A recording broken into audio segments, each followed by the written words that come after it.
Halo, ketemu lagi dengan saya Desi Padina di channel Desi Padina. Di sini saya dan teman saya akan ngobrol-ngobrol santai, ngobrol-ngobrol cantik sambil ngopi dengan di tema tentang bipolar yang dialami dengan teman saya. Bisa berbagi cerita, berbagi pengalaman yang dia alami. Sebelum itu jangan lupa subscribe, like, and comment. Oke, sebelum itu kita langsung hubungi teman saya ya. Halo, gimana kabarnya? Halo. Alhamdulillah, luar biasa. Allahu Akbar. Iya, halo teman-teman. Ini perkenalkan ya, salah satu teman aku, adik kelas aku. Di sini dia itu mau berbagi pengalaman, berbagi cerita yang dia alami gitu ya. Oke, biar teman-teman udah pada nunggu nih. Kita mulai aja ya. Perkenalkan nama, diri, biar kita sharing-sharing gitu. Yang dialami teman aku ini biar ada motivasi juga buat teman-teman yang di luar sana gitu. Oke, silakan Bundin. Ini namanya Adinda ya? Tapi aku suka bilang Bundin. Ya. Oke, izin memperkenalkan diri. Nama aku Adinda Elvia. Biasa dipanggil Dinda atau boleh dipanggil Adinda juga boleh. Atau Bundin juga boleh, terserah. Nya di Tangerang. Terus apa lagi ya, Teh? Oh iya, kita juga sama ya, satu kampus sama satu prodi juga ya. Jurusannya PAUD juga ya. Iya. Iya, Boleh. betul.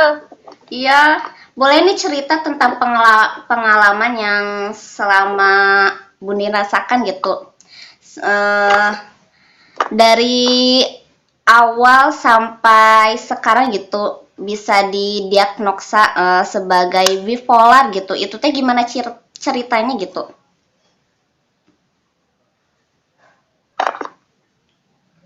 Jadi ceritanya itu awal diagnosanya itu dari bulan November tahun lalu. Singkat ceritanya, ada satu kejadian sebelum bulan November itu yang ngebuat aku depresi. Tapi sebelum itu aku nggak tahu kalau itu tuh namanya depresi, karena aku berpikirnya bahwa oh mungkin biasa kali ya kehilangan seseorang yang disayang gitu secara mendadak. Terus ya mungkin orang berpikirnya biasa aja karena sedih biasa gitu, tapi ternyata tuh enggak. Itu namanya depresi yang aku alami di bulan itu tuh. Sampai suatu hari aku, kenapa aku bisa depresi itu karena aku mengisolasikan diri di kamar, cuman bisa nangis sama tidur. Nangis tidur berhari-hari gitu tuh. Terus karena udah capek kan badan aku tuh, akhirnya aku memutuskan untuk keluar kamar. Nah, orang tua juga taunya mungkin nih anak karena baru kehilangan kali ya, jadi nggak terlalu disuruh keluar cepet-cepet gitu, mungkin mau menyendiri dulu atau mau punya waktu sendiri dulu gitu. Tapi ini tuh lama gitu, sekitar semingguan lah di kamar mengisolasikan diri itu. Terus pas keluar kamar, kondisi aku kan lemes karena nggak makan sama sekali. Pas mau buka pintu kamar tuh udah kayak orang mau pingsan gitu, dan bener pingsan. Terus akhirnya dibawalah ke rumah sakit gitu kan, dibawa ke rumah sakit. Kata dokternya, ini anak kenapa gitu. Terus nanya, terus orang tua aku jawab kayak nggak mau ngapa-ngapain dok, dia gitu kan, baru kayak orang lemes gitu loh. Nah, selama di kamar itu yang aku alami itu, aku kayak ngalamin halusinasi gitu loh. Halusinasi, jadi aku ngebayangin ada sosok almarhum itu gitu di deket aku. Terus kayak pokoknya selalu kalau ngelihat barang-barang atau apapun yang berhubungan sama dia, aku ngerasanya kalau dia itu ada di deket aku. Terus sempet tipes juga kan aku, kata dokter umumnya teh bilang kayak gini, oh anak ibu mah butuh penanganan khusus. Kayak maksudnya penanganan khusus itu yang kayak gimana dok gitu. Karena karena orang tua aku nggak tahu juga kan. Oh kayak ahli-ahli psikiater atau psikolog gitu kata di dokter umumnya tuh teh. Udah kayak gitu psikiater sama psikolog teh apa, karena belum tahu dan belum paham juga kan, akhirnya dibantu jelasin dan dikasih rekomendasi juga, dan jadilah aku cobalah untuk berobat datang ke psikiater, pertama ke psikolog dulu di rumah sakit jiwa di Jakarta Barat kalau nggak salah. Udah kayak gitu aku diobservasi kurang lebih 2 mingguan sebelum akhirnya didiagnosa bahwa punya gangguan kesehatan mental kayak gitu. Apa sih namanya, observasinya itu cerita gitu, biasa cerita keluhannya gimana, apa yang aku alami, aku cerita semua sama psikolognya. Kata psikolognya butuh obat juga ternyata akunya, jadi aku disarankan untuk ke gue yang ada di rumah sakit jiwa itu sama gitu. Psikolog sama psikiater aku ada di rumah sakit jiwa yang sama. Terus awalnya mungkin kaget gitu ya pas dikasih tahu, pas udah di sana, udah beberapa hari lah berobat di sana, terus orang tua tuh dipanggil, katanya ada hasil nih udah keluar gitu kan dari observasi selama aku menjalani pengobatan di sana, dikasih tahu ternyata aku didiagnosa bipolar tipe 2 gitu. Bipolar itu apa sih gitu kan? Bipolar itu gangguan mood atau gangguan mood. Jadi bipolar itu punya 2 episode manik sama episode depresi. Kalau episode manik itu kita ngerasa punya energi yang banyak banget, saking banyaknya itu tuh berhari-hari nggak bisa tidur. Terus kita juga bisa hedon, itu Shopee Pay itu semuanya di check out, Shopee Pay, Shopee itu semuanya di check out. Bisa gitu? Habis berapa ya? Bisa. Dan itu karena berlangsungnya tuh cukup lama, sekitar 2 mingguan kalau aku lagi manik. Terus kalau aku lagi ada di fase depresi, itu biasanya sedih terus.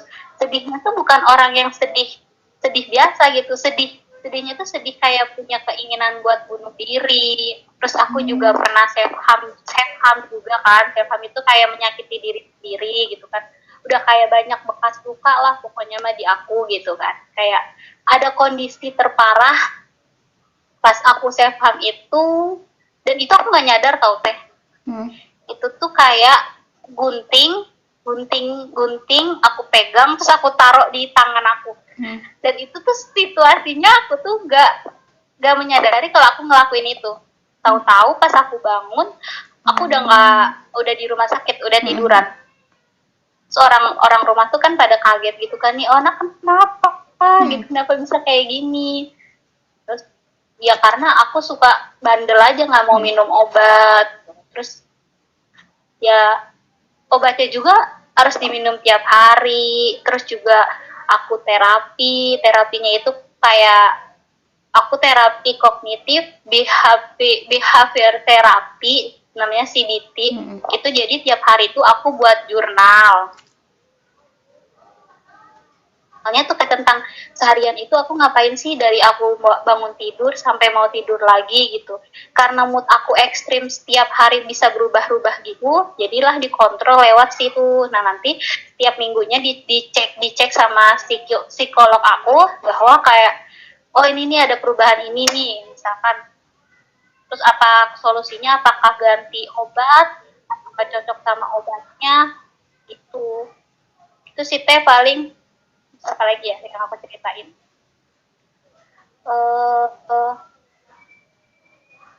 ya pas pokoknya sedihnya itu pas aku tahu ternyata aku bipolar itu kayak enggak, aku tuh sehat-sehat aja gitu kan, aku tuh baik-baik aja gitu, normal-normal aja. Tapi ya orang-orang mah berpikirnya bahwa kalau yang ke rumah sakit jiwa mah orang gila.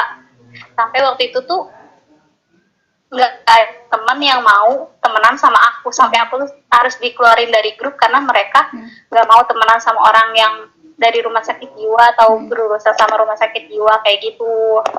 Sedih lah teh, tapi ya udahlah, semangat gitu kan. Udah coba, kalau ditanya udah coba bunuh diri, sering 5 kali kalau nggak salah.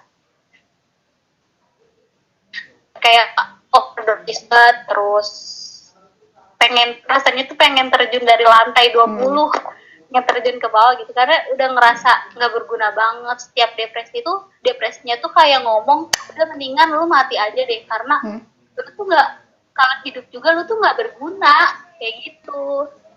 Tapi berbalik lagi, kalau manik, aku punya energi yang banyak sampai nggak bisa tidur berhari-hari, makan juga banyak, hedon juga, terus perasaannya seneng banget, pengen ngomong, nggak tahu ngomong sama siapa gitu. Terus selalu ada korban setiap aku manik dan depresi gitu. Misalnya kalau aku lagi manik, biasanya aku suka video callan atau teleponan, itu bisa sampai 6 jam, dari baterai penuh 100% sampai 0%. Dan orang-orang itu dan teman-teman aku juga, ada yang memaklumi, ada yang enggak gitu. Kadang aku takut bikin ganggu mereka, tapi ya mereka terima-terima aja gitu, alhamdulillahnya. Kalau lagi depresi pun dan pengen juga nyakitin diri sendiri, bikin barcode di tangan, terus motong-motong rambut. Ya Allah, Kak, sedih lah kalau ngelihat kondisi aku gitu. Tapi ya alhamdulillahnya setiap malam gitu kan selalu dikasih pesan sama orang tua gitu, harus kayak gini-gini, harus tetap kuliah, harus bisa tetap beraktivitas walaupun kondisinya kayak gini gitu. Itu sih teh. Masya Ada lagi Allah. nggak ya? Terus juga udah sempet terapi kemana-mana, kayak ke luar negeri itu udah sempet 2 kali, ini 3 kali, cuman tahan berapa bulan gitu. Setelah itu ya kayak gitu, kambuh lagi. Kalau aku kambuh depresi, biasanya ada trigger. Kalau nggak sesuatu atau benda-benda yang mengingatkan aku sama almarhum, kalau nggak sesuatu yang berhubungan sama bipolarnya gitu. Jadi kayak suka keinget, ya orang-orang jahat banget ya pada bilang kayak gini, orang bipolar tuh kayak gini, kayak gitu. Pokoknya omongan-omongan negatif gitu yang ngebuat aku ngerasa bahwa nggak pantas buat hidup kayak gitu. Jadi suka depresi lagi kayak gitu. Itu sih teh. Masya Allah ya, ceritanya sangat pengalaman banget ya.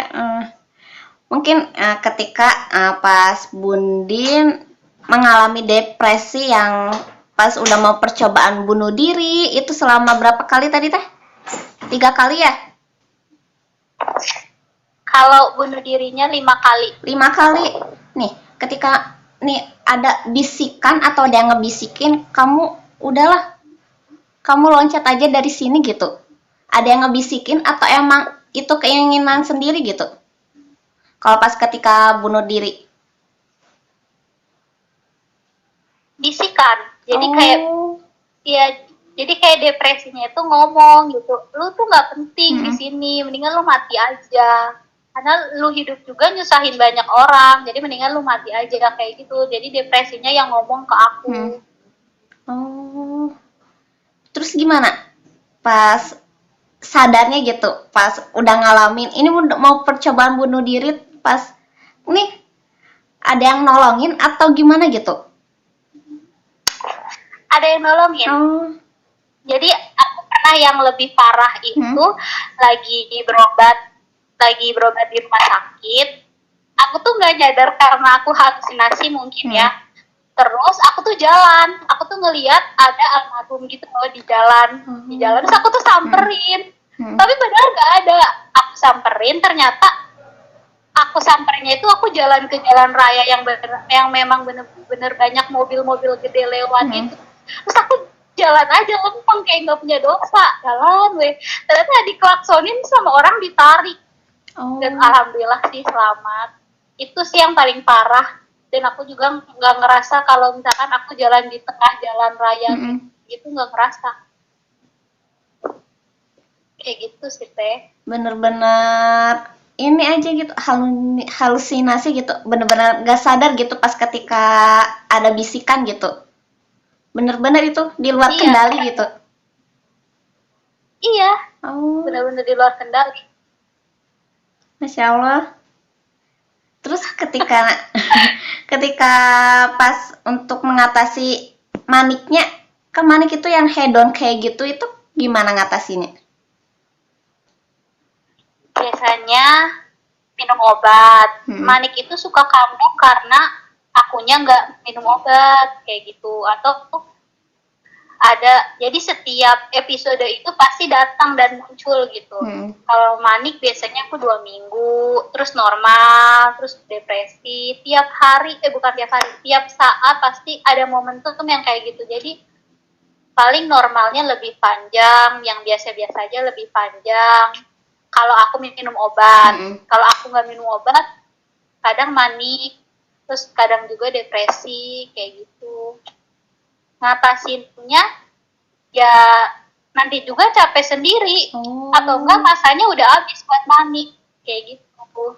Itu biasanya berapa jam kalau pas lagi manik? Seharian bisa? Berhari-hari. Oh, berhari-hari? Bisa. Oh. Berminggu-minggu malah. Masya Allah. Masya Allah. Iya, kalau misalnya nih, titik dimana kamu bisa bangkit gitu dari permasalahan yang sebelumnya gitu, kamu teh baik-baik aja gitu, nggak diagnosa bipolar, nggak tahu permasalahannya kayak gini, gimana gitu caranya biar bisa bangkit lagi seperti Dinda yang seperti biasa gitu, bisa bangkit lagi? Caranya biar bisa bangkit lagi ya inget sama orang-orang yang dukung aku aja teh buat sembuh gitu. Misalkan ada teman-teman, keluarga, kayak gitu, sahabat. Walaupun banyak yang gak suka sama kondisi aku sekarang, tapi juga banyak yang suka atau banyak yang ngedukung supaya bisa sembuh lagi, biar bisa jadi yang kayak dulu lagi gitu. Tapi katanya bipolar itu sebenarnya bisa sembuh sih teh, cuman ya bukan sembuh sih bahasanya, tapi kayak gimana ya, biar produktif, jadi nggak kayak depresi terus, jadi kayak normal, jadi kayak masa normalnya itu lebih banyak gitu. Nah itu dikatakan pulih kalau nggak salah waktu itu tuh. Oh, itu harus banyak kayak terapi lagi kayak gitu, harus rutin terapinya biar bisa dinyatakan sembuh. Oh, itu biasanya berapa jangka gitu untuk terapinya biar bisa sembuh gitu? Apakah harus bertahun-tahun atau berapa bulan atau tergantung dari kitanya gitu untuk bisa sembuh? Kalau menurut aku tergantung dari setiap orangnya. Kalau misalkan lagi rajin mah ya terapi. Sebenarnya jadwal terapi aku ke psikolog itu 1 minggu sekali untuk ke psikolog. Kalau ke psikiater itu 1 bulan sekali biasanya. Tapi kadang aku mah nggak dateng, nggak terapi atau nggak ke dokter, nggak, karena males gitu kan. Tiap saat harus ke sana, harus minum obat, harus bikin jurnal, kadang capek juga kayak gitu. Tapi ya inget sama orang-orang yang selalu ngedukung gitu, lu harus sembuh, lu bisa sembuh kayak gitu. Tapi target aku sekarang udah biar nggak minum obat dan nggak ketergantungan juga sih. Jadi aku mau pengen lah lepas dari obat, tapi ternyata emang belum bisa. Butuh usaha yang lebih keras supaya aku juga bisa lepas dari obat. Oh iya. Kalau misalnya kalau kayak pembuatan jurnal, itu jurnal kayak gimana gitu, kayak cerita kita bikin diary kayak gitu? Iya, jadi kayak misalkan bangun tidur tuh apa ditulis sih per jamnya. Mm-mm. Misalkan dari aku bangun jam 5, jam 6 emosi yang aku rasakan tuh kayak gimana. Kalau seneng, biasanya kalau seneng itu kan gambar emot senyum kayak gitu. Terus Iya. kalau dari jam 7 sampai jam 8 emosi aku gimana, seneng juga gambar lagi emot senyum. Terus dari jam 8 sampai jam 10 misalkan aku sedih karena ada perasaan gak enak, Mm. terus gambar emot sedih kayak gitu setiap hari, dan itu dilakukan setiap saat. Jadi setiap aku ngerasa emosi aku berubah, langsung aku tulis ke jurnal. Oh, berarti kayak diary lagi ya tentang perasaan hari ini, Ya, hari esok kayak gitu. Masya Allah, ceritanya sangat membangun sekali. Masya Allah ya. Gak tau gitu ya ketika nanti aku di posisi kamu, gak tau bisa sehebat atau sekeren Bundin gitu. Sebelumnya, sebelum ditutup nih, baterainya udah mau habis. Takut mati di jalan. ya. Iya, ini motivasi buat orang-orang yang mungkin pernah dikatakan pernah dijauhi atau pernah ya apa ya ya dijauhi pokoknya didiagnosa seperti Bunding gitu ini bipolar itu gimana gitu buat memotivasi orang-orang di luar sana yang nggak tahu nih cara buat mengendalikan dirinya buat biar bisa bangkit lagi kayak gimana buat motivasi mungkin buat orang-orang. Oke, dari aku mah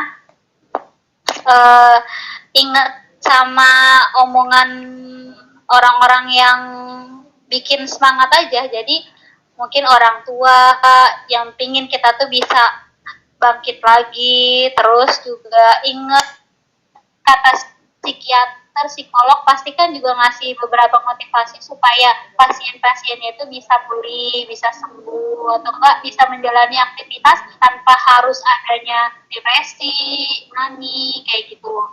Terus kalian juga nggak sendiri, banyak apa namanya, kayak organisasi atau sekumpulan orang-orang dengan bipolar yang dia sama-sama ngajak buat bareng-bareng kayak gitu. Jadi buat aktivitas juga bareng-bareng biar nggak ngerasa kalian itu sendiri atau dijauhi, nggak punya temen. Tapi ada kok teman-teman yang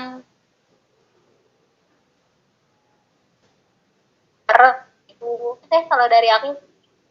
Ya, semoga termotivasi ya teman-teman di sana biar tetap semangat lagi, biar tetap menjadi diri sendiri gitu ya.